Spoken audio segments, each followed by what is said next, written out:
बिस्मिल्लाहिर्रहमानिर्रहीम। आज हम सेट थ्योरी को लेकर चलेंगे। इसमें सेट्स की डेफिनेशन और सेट्स की ऑपरेशंस और इन चीज़ों को डिस्कस करेंगे। तो सबसे पहले हम सेट की डेफिनेशन लिखते हैं कि सेट क्या चीज़ होती है। सेट को हम इस तरह डिफाइन करते हैं, collection of well defined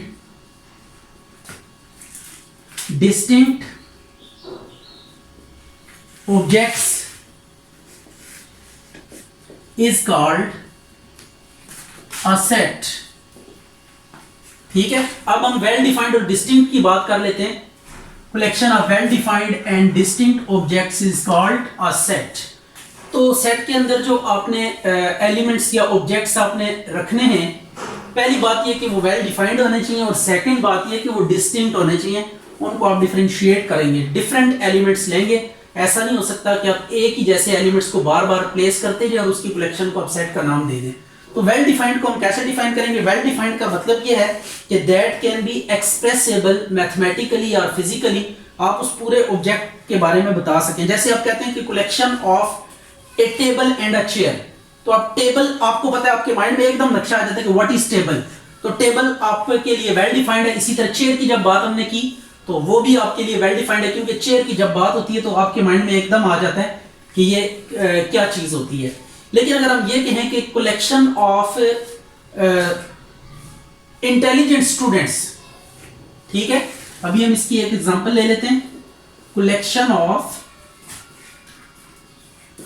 intelligent students of BSc class. तो अब देखिए, ये जो इंटेलिजेंट टर्म हमने यूज किया है, it is not well defined. ठीक है, हम किसी पर्सन के बारे में, किसी स्टूडेंट के बारे में, हमारे पास कोई ऐसा टूल या एलिमेंट नहीं है कि जिसकी बेस पे हम उसे कह सकें कि ये बहुत ज्यादा इंटेलिजेंट है और ये इंटेलिजेंट नहीं है, डल है। तो अब ये जो टर्म यहाँ पे यूज हुई है, ये हमारे पास वेल डिफाइंड नहीं है। तो इसका मतलब इंटेलिजेंट स्टूडेंट्स को हम डिसइंटीग्रेट नहीं कर सकते, हम डिफरेंशिएट नहीं कर सकते, सेपरेट नहीं कर सकते। तो this collection is not a set. ठीक है, A is not a set, A set नहीं है। अब ये कलेक्शन ऑफ इंटेलिजेंट स्टूडेंट्स की हमने बात की थी, तो इंटेलिजेंट की आने की वजह से ये सेट नहीं है, because intelligence is not well defined. अब इसी में हम एक और काम करते हैं, वेल डिफाइंड। अब हम बात करते हैं second, collection of students of BSc class who got 70% marks in their last exam, who got more than 70% marks, more than 70% marks in their last exam। तो अब आपके पास हर चीज वेल डिफाइंड है। मोर देन 70% मार्क्स, आप percentage calculate कर सकते हैं marks की। तो आप हर बच्चों के मार्क्स हैं, उनकी परसेंटेजेस कैलकुलेट करें।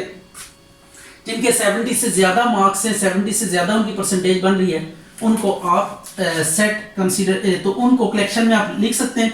तो that is why A is a set. यहां पे आपके पास ए क्या है, इस कलेक्शन को हम सेट कह सकते हैं। तो ये अब आपने ध्यान में रखना है कि जब भी इसी तरीके से दूसरा जो केस है डिस्टिंक्ट का, सेट के अंदर जो एलिमेंट्स होने चाहिए वो आपके पास डिफरेंट होने चाहिए। एक सेट में लेता हूं 2 2 3 4, it is not set, it is not set. ये सेट क्यों नहीं है? क्योंकि 2 जो है ना, ट्वाइस रिपीट हो गया है। जबकि अगर मैं ये बात करूं a इज इक्वल टू 2 3 4, ये आपके पास क्या है, इज सेट। इसमें जो ऑब्जेक्ट्स है, नंबर्स हैं, नंबर्स आर वेल डिफाइंड, और ये वेल डिफाइंड नंबर्स हैं हमारे पास, तो ये वेल डिफाइंड भी है। और कोई भी एक नंबर एक से ज्यादा दफा रिपीट नहीं हो रहा, तो इस कलेक्शन को हम क्या कह देंगे कि ये क्या है, सेट है। तो सेट में दो चीजें, दो कैरेक्टरिस्टिक्स हैं, एक तो वेल डिफाइंड होने चाहिए ऑब्जेक्ट्स, और दूसरा क्या होना चाहिए, आपके पास जो सेट के अंदर एलिमेंट्स हैं वो डिफरेंट होने चाहिए, रिपीट नहीं होने चाहिए एलिमेंट्स। अच्छा, इसके बाद हम एक और बात करते हैं। Usually sets are denoted by alphabets. Sets को हम किससे डिनोट करते हैं? अल्फाबेट से, IEABC एटसेट्रा। ठीक है।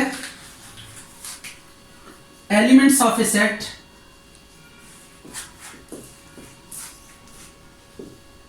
Are denoted bye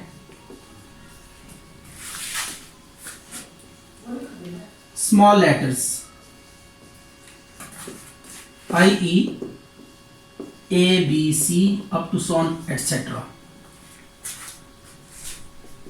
If an element X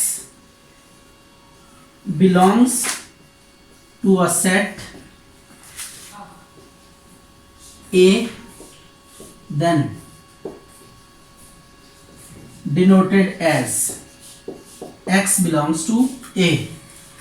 x कोई एलिमेंट है जो सेट A से क्या कर रहा है? बिलोंग कर रहा है। तो ये जो एप्सिलॉन की सिंबल है यहाँ पे बिलोंग टू के तौर पे हम इसको लेंगे, बिलोंग्स टू, x बिलोंग कर रहा है इसे। इसी तरह if an element y does not belong to set A is denoted as y does not belongs to A। तो ये जो एप्सिलॉन के ऊपर अगर आप स्लैश डाल देंगे तो इसका मतलब है does not belong to।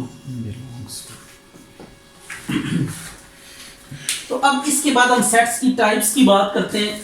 Types of set कैसी होती हैं, सेट को हम इनको डिनोट कैसे कैसे कर सकते हैं, ये सारी चीज़ें वन बाय वन हम डिस्कस करने की कोशिश करेंगे। और ये बहुत इंपॉर्टेंट आपके लिए टॉपिक है, क्योंकि जब भी आप ग्रुप थ्योरी पढ़ते हैं, मैट्रिक्स स्पेस पढ़ते हैं, या कोई भी आप सेट थ्योरी या प्योर मैथमेटिक्स का सब्जेक्ट आप उठाते हैं, तो उसमें सेट्स की डेफिनेशन, सेट्स की आपको प्रॉपर्टीज, कैरेक्टरिस्टिक्स, उसके अलावा सेट्स को की नोटेशंस, और ये सारी चीजें आपको विद इन डिटेल पता होनी चाहिए, तब आप उस सब्जेक्ट को अच्छे तरीके से अंडरस्टैंड कर सकते हैं। तो सबसे पहले हम डिस्कस करने लगे types of a set. Types of sets. तो सबसे पहले हम बात करेंगे सिंगलटन की। Singleton set, a set which contain only one element, जिसमें सिर्फ एक ही एलिमेंट हो, उसको हम क्या कहते हैं? सिंगलटन। अच्छा, इस सिंगलटन के ऊपर ना काफी लोगों का इख्तलाफ है, इसको कुछ लोग सेट नहीं भी मानते, बट इट इज ऑब्स्ट्रक्शन। हमें इसको सेट मानकर ही चलना है, क्योंकि जब आप दो सेट्स की यूनियन लेते हैं तो सेट आता है आपके पास। जब भी दो सेट्स की इंटरसेक्शन लेते हैं तब भी आपके पास सेट आता है। तो ये देखें, अगर मैं ये दो सेट से इनके इंटरसेक्शन लेता हूं 2 3, तो इससे हमारे पास क्या आ जाएगा? 2 आ जाएगा। तो 2 एक सिंगलटन है, सिंगलटन सेट है। तो अब चूंकि इंटरसेक्शन से वापस सेट ही आते हैं, दो सेट्स की इंटरसेक्शन लेंगे तो सेट ही आएगा। तो अगर ये सिंगलटन है, अगर इसको हम सेट ना माने तो फिर इंटरसेक्शन का जो डेफिनेशन है वो वायलेट कर जाएगी। तो जो सिंगलटन्स होते हैं, these are also considered to be sets. इसी तरह जो एम्प्टी सेट या नल सेट होते हैं, उनको भी हम क्या करते हैं? इसी वजह से हम उन्हें सेट कंसीडर करते हैं, हालांकि वो सेट की डेफिनेशन को फुलफिल नहीं कर रहे होते। एम्प्टी सेट या हम इसको कहते हैं null set. A set which contain no element, इसमें कोई एलिमेंट भी नहीं होता, ना हो, डिनोटेड बाय फाई। इसको फाई से डिनोट करते हैं। It is empty set. ये अगेन ऑब्स्ट्रक्शन है, क्योंकि सेट को अगर हम डिफाइन करें तो कलेक्शन ऑफ, कलेक्शन, इसमें तो कोई कलेक्शन है ही नहीं, पिक ही नहीं किया हमने, तो ये इसको हम फिर भी हम सेट मानते हैं। वही बात है, जब हम आगे फर्दर डेफिनेशंस लेते हैं तो उन डेफिनेशंस को जो है ना इंपोज करने के लिए, अप्लाई करने के लिए हमें कुछ ऐसी चीज़ों को ऑब्स्ट्रक्शन से मानना पड़ता है कि जो आम तौर पर हमारे लिए काबिल कबूल नहीं होती है, डेफिनेशन के अगेंस्ट जा रही होती है। ये आ गया एम्प्टी सेट या नल सेट। अब इसके बाद हम बात करते हैं सबसेट की।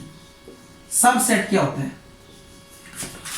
If A and B be two sets then A is said to be subset of B if for each A belongs to A implies A belongs to B। ठीक हो गया। अगर A का हर एलिमेंट B के अंदर मौजूद हो तो then A will be considered as subset of B। For example ये हम लेते हैं 1 2 3 A के अंदर एलिमेंट्स ले लेते हैं और B में हम एलिमेंट ले लेते हैं 1 2 3 4। अब देखिए A के तमाम एलिमेंट्स B में नजर आ रहे हैं, तो this implies A is subset of B। ये सबसेट का ये नोटेशन है, denoted by A is subset of B। ये आ गया A के ऑल एलिमेंट्स जो है ना वो सेट B के अंदर मौजूद है, तो इसको क्या कहेंगे, सबसेट कहेंगे। इसके बाद प्रॉपर और इम्प्रॉपर सबसेट्स की भी डेफिनेशन है। हर सेट अपने आप का सबसेट होता है और उसको उसका इम्प्रॉपर सबसेट कहते हैं। A का सबसेट है। अगर आपसे कोई पूछे कि A के इम्प्रॉपर सबसेट्स कौन से, तो वो एक ही होगा, A खुद ही होगा, और बाकी सारे के सारे क्या होंगे, प्रॉपर सबसेट्स होंगे। इसी तरह एक और बात जो आपने याद रखनी है वो ये कि एम्प्टी सेट जो होता है, ये दुनिया में जितने भी सेट्स हैं उन तमाम का क्या है, सबसेट है। ठीक है, empty set is subset of all sets. ये दो बातें आपने याद रखनी। हर सेट अपने आप का सबसेट होता है और ये इसे इम्प्रॉपर सबसेट कहते हैं, बाकी सारे के सारे प्रॉपर सबसेट होंगे। इसी तरह एक और सेट है आपके पास, super set. Super set, super set को हम कैसे डिफाइन करेंगे, if A is subset of B then B is called superset of A। यहां पे ये जो B है ये A का सुपरसेट है, मीन A के एलिमेंट्स को भी कंटेन कर रहा है और A के अलावा भी कुछ एलिमेंट्स को कंटेन कर रहा है, तो इट इज सुपर। ये सुपरसेट की भी डेफिनेशन आ गई। अब इसके बाद यूनिवर्सल सेट। यूनिवर्सल सेट क्या होता है, a set whose subsets are under study is called superset. Superset को कैसे डिफाइन करेंगे, a set whose subsets are under study is called universal set. उसके बाद पावर सेट क्या होता है, उसको भी हम डिफाइन करते हैं। अच्छा जी, सबसे पहले हम बात करते हैं यूनिवर्सल सेट की। यूनिवर्सल सेट, यूनिवर्सल सेट क्या होता है, a set whose subsets are under study is called superset। इसके बाद हम बात करते हैं पावर सेट की।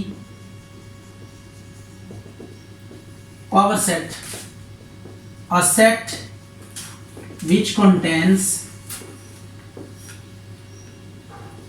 all subsets of a set, e.g. ये A कोई सेट हम ले लेते हैं A B C और इसका पावर सेट हम निकालते हैं, power of A is equal to 5। ये एम्प्टी सेट हर सेट का सबसेट होता है। पहले एक सेट लेंगे, फिर दो सेट्स लेंगे, फिर दो एलिमेंट सॉरी लेंगे, और फिर हम सारे एलिमेंट्स एक साथ ले लेंगे, यानी पूरा सेट आखिर में आपने ले लेना है। हर पॉसिबल आपने स्कीम लेनी है, सिंगलटन्स लेने पहले, उसके बाद दो एलिमेंट्स, फिर तीन, अगर 4 है तो फिर 4। इस तरीके से आपके पास ये पावर सेट आ गया। तो पावर सेट्स में जो एलिमेंट्स कैलकुलेट करने का मेथड हमारे पास होता है वो भी हम देख लेते हैं। If number of elements in A is equal to n, अगर A में एलिमेंट्स की तादाद n है, जैसे यहां पे 3 है, तो then number of elements in P of A is equal to 2 की पावर n। तो इसके पावर सेट में जो नंबर ऑफ एलिमेंट्स होंगे वो 2 की पावर n होंगे। तो ये है पावर सेट। अब सेट्स को रिप्रेजेंट कैसे कैसे करते हैं, सेट को 3 तरीके से रिप्रेजेंट किया जा सकता है। एक है सेट बिल्डर नोटेशन, एक है हमारे पास टेबुलर फॉर्म, और एक है डिस्क्रिप्टिव जो है ना फॉर्म। तो 3 तरीकों से हम सेट को रिप्रेजेंट कर सकते हैं।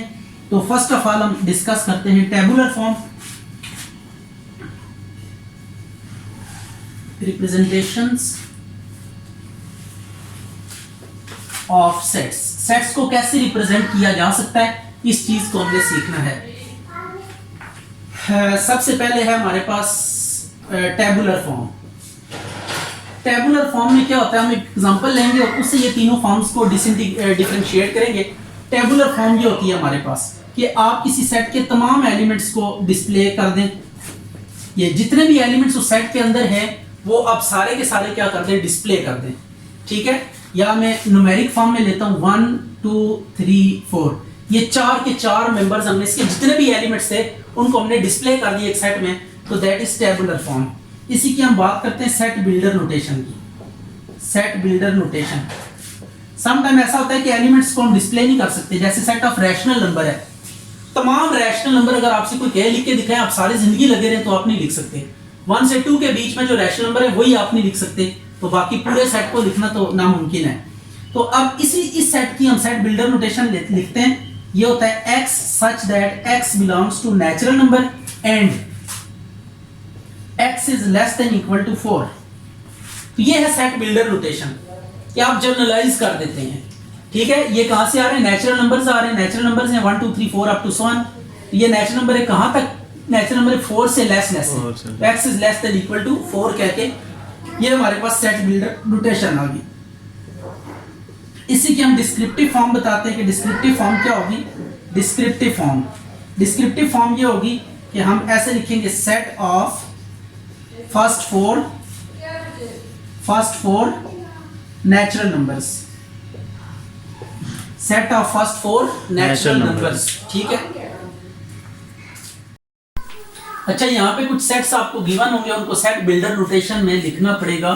तो इस पर्पस के लिए हमने जो टेक्निक यूज करनी है वो देखिएगा क्या यूज करनी है। सबसे पहले देखेंगे कि from where these elements are taken. तो ये आपके पास क्लास ऑफ नंबर्स हैं कुछ जिनको हम डिटरमिन करते हैं। Set of integers z is equal to 0 plus minus 1 plus minus 2 up to so on, ये इंटीजर्स हैं। इसी तरह set of natural number 1 2 3 up to so on, set of whole numbers 0 1 2 3 up to so on। इसी तरीके से आपके पास है set odd numbers हैं 1 3 5 अप टू so on। बिल्कुल इसी पैटर्न पे आपके पास इवन नंबर्स हैं 2 4 6 अप टू so on। और फिर प्राइम नंबर्स हैं 2 5 7 11 अप टू so on। तो ये आपके पास ना डिफरेंट क्लास ऑफ नंबर्स हैं। आपने सबसे पहले देखना है कि कौन सी क्लास में से ये नंबर्स इसने पिक किए हैं। देखिए 1 से कौन सी क्लास स्टार्ट हो रही है, 1 से set of natural number start हो रही है, ऐसे ही है। तो फिर हम इसकी जब सेट बिल्डर नोटेशन लिखेंगे तो सबसे पहले हम क्लास को मेंशन करेंगे x such that x belongs to natural number। Right होगी, ये देखें x such that x belongs to, ये क्लास आ गई कि किस क्लास में से ये नंबर्स पिक किए हैं। ये नेचुरल नंबर में से उठाएं एंड, और अब देखें कहां से कहां तक है, 1 से लेकर 1000 तक। तो हम स्ट्रेट अवे लिख देंगे x is less than equal to 1000, यानी आपके पास 1 से लेकर 1000 तक जो नेचुरल नंबर्स हैं उनकी कलेक्शन है। ये आपके पास सेट बिल्डर नोटेशन आ गई इस सेट में। इसी तरह सेकंड हम देखते हैं, सेट एक और लेते हैं, उसको भी हम सेट बिल्डर नोटेशन में एक्सप्रेस करती है। सेकंड पार्ट है अप टू so on 100। अब इस क्लास में हम कैसे करेंगे इसको भी देख लेते हैं। इसमें हम सबसे पहले लिखेंगे x, ये क्लास आप देखेंगे, देखें स्टार्टिंग एलिमेंट्स को देखते हुए हम डिसाइड करते हैं कि from which class these numbers are taken. तो 0 1 2 3 अप टू so on ये होल नंबर्स हैं। तो आप क्या लिखेंगे, x such that x belongs to whole numbers and x is less than equal to 1000। ये एंड के लिए होता है, ये such that ये belong to। ये क्वेश्चन भी कंप्लीट हो गया। ये आप सेट बिल्डर नोटेशन में जा रहे हैं। इसी तरह आपने क्या करना है, ये set of integers 0 plus minus 1 plus minus 2 up to so on plus minus 1000। तो अब आपके पास जो सेट ऑफ इंटीजर्स है ना, ये 2 वे ट्रैफिक है। अगर इसको मैं खोल के लिखने की कोशिश करूं ना सेट ऑफ इंटीजर्स को, तो ये कुछ इस तरह से होंगे 0 1 2 3 अप टू so on, और -1 -2 -3 अप टू so on। तो ये आपके पास नंबर्स हैं, 2 वे ट्रैफिक है ये।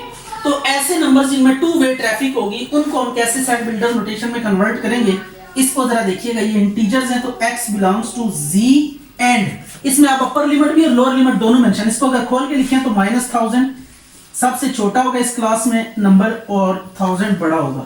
तो ये आप ऐसे लिखेंगे, ठीक हो गया। या अब प्लस माइनस अगर आ रहा है तो आप x के ऊपर मॉड के साथ भी आप इसको मेंशन कर सकते हैं।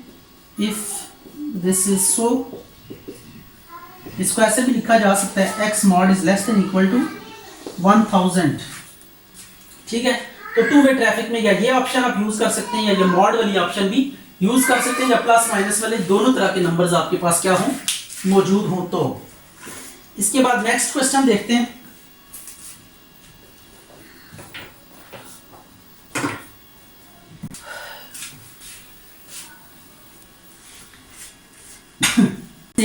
सेट बिल्डर नोटेशन में जा रहे हैं, टेबुलर फॉर्म से सेट बिल्डर नोटेशन में। तो ये अब आपके पास फोर्थ पार्ट है, इसको देखते हैं कि इसमें क्या है। 0 -1 -2 अप टू सो ऑन -500। तो इसमें देखें एक ही डायरेक्शन में वो गया है, 0 से स्टार्ट होकर आगे नेगेटिव की तरफ निकल गया है। तो इसमें हम क्या करेंगे, x such that x belongs to, ये इंटीजर्स हैं, प्लस माइनस वाले जो होते हैं वो इंटीजर्स ही होते हैं। एंड अब हम कैसे लिखेंगे, अब ये भी लिमिट है, ये भी लिमिट है। बड़ी वैल्यू कौन सी और छोटी कौन सी है? नेगेटिव में जो जितना बड़ा होता है वो उतना ही छोटा होता है, और ये 0 है ये, तो आपने x लिखना है और दोनों साइड पे इनइक्वालिटी आएगी x के। ठीक है, अब ये जब टू वे ट्रैफिक हो, ठीक होगी बात, जैसे सेट ऑफ इंटीजर्स में टू वेज ट्रैफिक है, तो इस तरह का सेट अगर आपके पास कोई आ जाए तो उसमें हमने दोनों लिमिट्स को क्या करना होता है, बताना होता है। तो अब जो लोअर लिमिट है वो हमारे पास -500 है, सबसे छोटी वैल्यू पहले लिखेंगे, और सबसे बड़ा यहाँ पे 0 इस क्लास में, तो 0 बाद में लिखेंगे। ये आपके पास सेट बिल्डर नोटेशन आ गई है इसकी। इसके बाद एक और क्वेश्चन देखते हैं। 100 101 102 अप टू सो ऑन 400। अच्छा, एक बात आपने पक्की जहन में बिठा लेनी है कि अगर आपके पास non fractional, non decimal numbers अगर आपको दिए गए हों, जैसे इसमें फ्रैक्शन भी नहीं आ रहा, ए और बी में भी कोई नंबर नहीं नजर आ रहा फॉर्म में भी, और दूसरी आपको फॉर्म नहीं नजर आ रही, पॉइंट में कोई नहीं नजर आ रहा है यहाँ पे नंबर। जब भी पॉइंट में कोई नंबर ना दिया हुआ किसी सेट में और फ्रैक्शन फॉर्म में ना दिया हुआ, तो these numbers are taken from this class integers. ये इंटीजर्स की बड़ी क्लास है। आप बजाय इसके कि नेचुरल, होल और ऑड नंबर के चक्कर में पड़े, आप सेट ऑफ इंटीजर्स, ये इनकी सबसे बड़ी क्लास है, उससे भी आप इसको मेंशन कर सकते हैं। तो आप क्या करेंगे, यहाँ पे ये देखिएगा, x such that x belongs to z and ये लोअर लिमिट है 100 is less than x is less than 400। ये ऐसे लिख सकते हैं आप, z की जगह पे आप सेट ऑफ नेचुरल नंबर्स भी लिख सकते हैं, होल नंबर भी लिख सकते हैं, क्योंकि ये कॉमन नंबर्स हैं। अगर आप सेट ऑफ नेचुरल नंबर को एक्सटेंड करें आगे की तरफ, होल नंबर को एक्सटेंड करें, इंटीजर्स को इसी तरह पॉजिटिव साइड पे एक्सटेंड करें, तो ये आपके पास कॉमन क्लास आती है, इंटीजर्स के लिए भी, होल नंबर्स के लिए भी, नेचुरल नंबर के लिए। तो बड़ी क्लास जो हमारे पास है वो इंटीजर्स है, सो हमें कंफ्यूज होने की जरूरत नहीं है। हम बड़ी क्लास यूज करके आप इसको क्या कर दें, बिल्डर नोटेशन में एक्सप्रेस कर दें। इसके बाद एक और क्वेश्चन है, उसको भी देख लेते हैं कि वो क्या है। -100 -101 -102। अब ये नेगेटिव में भी इंटीजर z आ रहे हैं -500। तो इसकी जब सेट बिल्डर नोटेशन लिखेंगे तो वो भी कुछ ऐसे लिखेंगे, x such that x belongs to integers and, अब छोटा नंबर क्या है, -500 सबसे छोटा है, नेगेटिव में उलट काम हो जाता है, -100। ये आपके पास क्या आ गया, सेट बिल्डर नोटेशन आ गई इस क्वेश्चन की भी। तो ये हम टेबुलर फॉर्म से सेट बिल्डर नोटेशन में कन्वर्ट कर रहे हैं सेट्स को। तो ये देखिए, एक फॉर्म से दूसरी फॉर्म में सेट को एक्सप्रेस किया जा सकता है, but there are so many sets के जिनको आप एक फॉर्म से दूसरी फॉर्म में एक्सप्रेस नहीं कर सकते। वो भी हम एग्जांपल्स लेंगे कि ऐसे आखिर कौन से सेट्स हैं कि जिनको हम एक्सप्रेस नहीं कर सकते एक फॉर्म से दूसरी फॉर्म में। यानी अगर उनकी सेट बिल्डर नोटेशन आप लिख रहे हैं तो आप उसे टेबुलर फॉर्म में नहीं लिख सकेंगे। तो ऐसे कौन से सेट्स हैं, इनको भी हम 1 बाय 1 डिस्कस करेंगे आगे चल के, लेकिन अभी फिलहाल जो हमारे पास सिंपल क्वेश्चंस हैं इनको डील कर रहे हैं। कोयटा,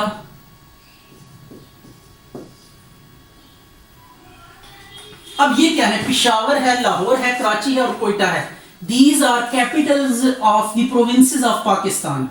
पिशावर केपीके का जो है ना कैपिटल है, लाहौर पंजाब का कैपिटल है, Karachi is the capital of Sindh and Quetta is the capital of Balochistan. तो अब इसमें हम कैसे एक्सप्रेस करेंगे इसको सेट बिल्डर नोटेशन में, x such that x denotes the capitals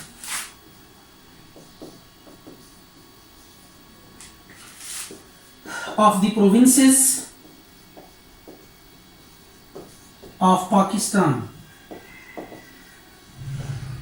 ये आ गया आपके पास, ठीक है। तो ये Capitals of the provinces of Pakistan है, तो ये इसको हमने ऐसे लिख दिया, यहाँ पे लिमिट को मेंशन करने की जरूरत नहीं है।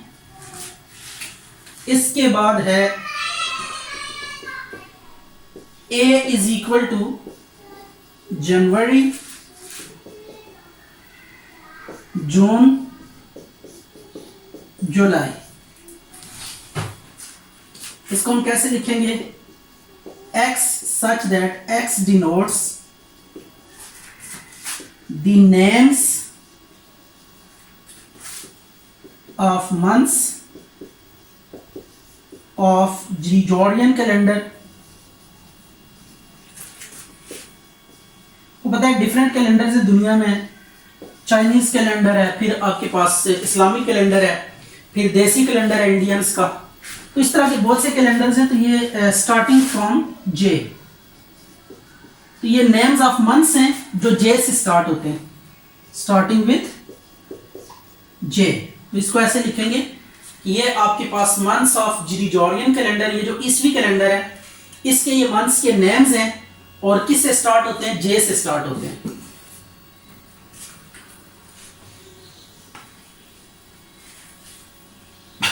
तो इस तरीके से आप क्या कर सकते हैं, सेट बिल्डर नोटेशन में आप टेबुलर फॉर्म से सेट बिल्डर नोटेशन में आप जा सकते हैं। तो दिस इज द वे कि आप क्या करेंगे।